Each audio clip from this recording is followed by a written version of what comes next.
Il était une fois, dans un petit village côtier où les vagues chantaient des mélodies mystérieuses, un vieux pêcheur nommé Hassan. Ses vêtements étaient rapiécés, son bateau grinçait à chaque mouvement et son filet était si vieux qu'il semblait prêt à se déchirer à tout moment. Chaque matin, Hassan partait en mer avec l'espoir de ramener quelques poissons pour nourrir sa famille, mais la mer était devenue avare et ses filets revenaient presque toujours vides. Un jour brumeux, alors que le soleil peinait à percer les nuages gris, Hassan lança son filet une dernière fois avant de rentrer chez lui. Quand il le remonta, il sentit un poids inhabituel. Son cœur battit plus fort. Peut-être avait-il enfin attrapé quelque chose de précieux. Mais lorsqu'il regarda dans son filet, il ne trouva qu'un seul poisson, petit et brillant comme de l'or pur. Ses écailles scintillaient d'une lumière étrange qui ne ressemblait à rien de ce qu'il avait vu auparavant. Hassan était sur le point de mettre le poisson dans son panier quand une voix douce et claire résonna dans l'air salé. « S'il te plaît, ne me mange pas, bon pêcheur. Je ne suis pas un poisson ordinaire. Si tu me libères, je t'offrirai 3 vœux qui changeront ta vie. » Le vieux pêcheur faillit tomber à la renverse. Un poisson qui parle, c'était impossible. Pourtant, les yeux du poisson doré le fixaient avec une intelligence troublante. « Qui es-tu vraiment » demanda Hassan d'une voix tremblante. Le poisson agita doucement ses nageoires dorées et répondit « Je suis un esprit ancien de la mer, emprisonné dans ce corps par une sorcière jalouse il y a 100 ans. Toi seul peux me libérer, car ton cœur est pur malgré ta pauvreté. » Hassan réfléchit longuement. Il avait tellement besoin de nourriture pour sa famille, mais quelque chose dans les yeux du poisson le touchait profondément. Avec des mains tremblantes, il remit délicatement le poisson doré à l'eau. « Va, tu es libre » murmura-t-il. Le poisson plongea, puis ressurgit en décrivant des cercles lumineux à la surface de l'eau. « Tu as fait preuve de grande bonté. Maintenant, formule tes 3 vœux, mais choisis sagement, car chaque vœu porte en lui un mystère que tu devras découvrir. » Hassan pensa d'abord à demander de l'or, beaucoup d'or, mais il se souvint des paroles mystérieuses du poisson. Il décida de commencer simplement. « Je souhaite que ma famille ne manque jamais de nourriture, » dit-il.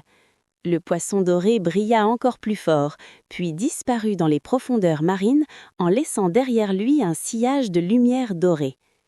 Quand Hassan rentra chez lui, sa modeste cabane avait été transformée. Le garde-manger débordait de provisions fraîches, du pain parfumé, des fruits juteux, des légumes colorés et même des épices rares. Sa femme Amina et ses 3 enfants étaient émerveillés. « Comment est-ce possible ?» demanda Amina, les yeux brillants de larmes de joie. Hassan leur raconta toute l'histoire du poisson doré, mais quelque chose le troublait. Il avait l'impression qu'un mystère entourait ce premier vœu. Les jours passèrent et Hassan remarqua quelque chose d'étrange. Chaque fois qu'il partageait sa nourriture avec les villageois pauvres, son garde-manger se remplissait davantage. Mais quand il gardait tout pour lui, les provisions diminuaient mystérieusement. C'était le secret du premier vœu. La générosité multipliait l'abondance. Hassan comprit la leçon, et sa maison devint un refuge pour tous ceux qui avaient faim. Quelques semaines plus tard, Hassan retourna en mer et le poisson doré apparut à nouveau, surgissant des vagues comme un rayon de soleil liquide. « Tu as découvert le mystère du premier vœu, » dit le poisson doré avec un sourire dans la voix. « Es-tu prêt pour le deuxième ?» Hassan hocha la tête. Cette fois, il avait mûrement réfléchi. « Je souhaite avoir la sagesse pour aider mon village » demanda-t-il humblement. Le poisson doré fit un cercle magique dans l'eau et disparut. À partir de ce jour, Hassan commença à avoir des rêves étranges. Dans ses rêves, il voyait des solutions aux problèmes du village, ou creuser un puits pour trouver de l'eau fraîche, comment réparer le vieux pont qui menaçait de s'effondrer, quand planter les graines pour obtenir la meilleure récolte. Mais il y avait un mystère. Les solutions ne venaient pas toutes seules. Hassan devait écouter attentivement les gens du village, observer la nature et combiner leurs connaissances avec ses rêves. Le deuxième secret était révélé. La vraie sagesse vient de l'écoute et de l'apprentissage constant. Hassan n'était pas devenu magiquement intelligent, il avait acquis la capacité de comprendre et de connecter les connaissances des autres. Le village prospéra grâce à cette sagesse partagée, et Hassan devint un conseiller respecté, non pas par magie, mais par son attention sincère aux besoins de tous. Des mois s'écoulèrent dans la paix et l'harmonie. Un soir d'été, alors que les étoiles brillaient comme des diamants dans le ciel nocturne, Hassan alla à la plage et appela doucement le poisson doré. L'eau scintilla et la créature magique apparut, plus radieuse que jamais.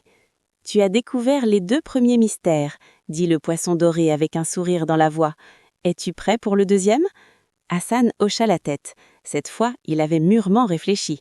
« Je souhaite que tous ceux qui cherchent le bonheur avec un cœur pur puissent le trouver dans les petites joies de la vie. » Le poisson doré resta silencieux un long moment, puis une larme dorée coula de son œil et tomba dans l'océan. « Tu as formulé le vœu le plus sage de tous, » murmura-t-il. « Tu aurais pu demander quelque chose pour toi-même, mais tu as pensé à tous les autres. Le mystère du 3e vœu est que le vrai bonheur ne se trouve pas dans ce que l'on possède, mais dans ce que l'on donne et dans l'appréciation des moments simples. » Soudain, la forme du poisson se transforma.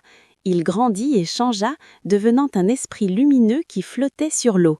« Grâce à ta bonté, Hassan, je suis enfin libérée de ma malédiction. La sorcière qui m'avait emprisonnée avait prédit qu'elle ne pourrait être brisée que par quelqu'un qui choisirait le bonheur des autres avant le sien. Tu es cet être rare. » L'esprit toucha doucement le front de Hassan. « En récompense de ta pureté de cœur, je te fais un dernier don. À partir de maintenant, chaque fois que tu raconteras cette histoire à un enfant, tu lui transmettras un peu de cette magie, la capacité de voir le bonheur dans les petites choses. » Puis, dans un tourbillon de lumière dorée qui illumina toute la plage, l'esprit s'éleva vers le ciel étoilé et disparut. Hassan rentra à sa vie simple, mais transformée. Il n'était plus pauvre, non pas parce qu'il possédait de grandes richesses, mais parce qu'il avait découvert que la vraie richesse résidait dans la générosité, la sagesse partagée et l'appréciation des joies simples qui nous entourent chaque jour.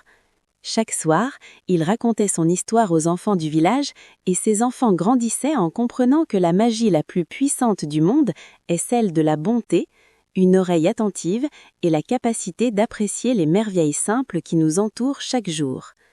Et toi, cher enfant qui écoute cette histoire, sache que le vrai mystère n'était pas dans les vœux magiques, mais dans la découverte que chacun de nous possède déjà la magie nécessaire pour rendre le monde meilleur. Un cœur généreux, une oreille attentive et la capacité d'apprécier les merveilles simples qui nous entourent chaque jour.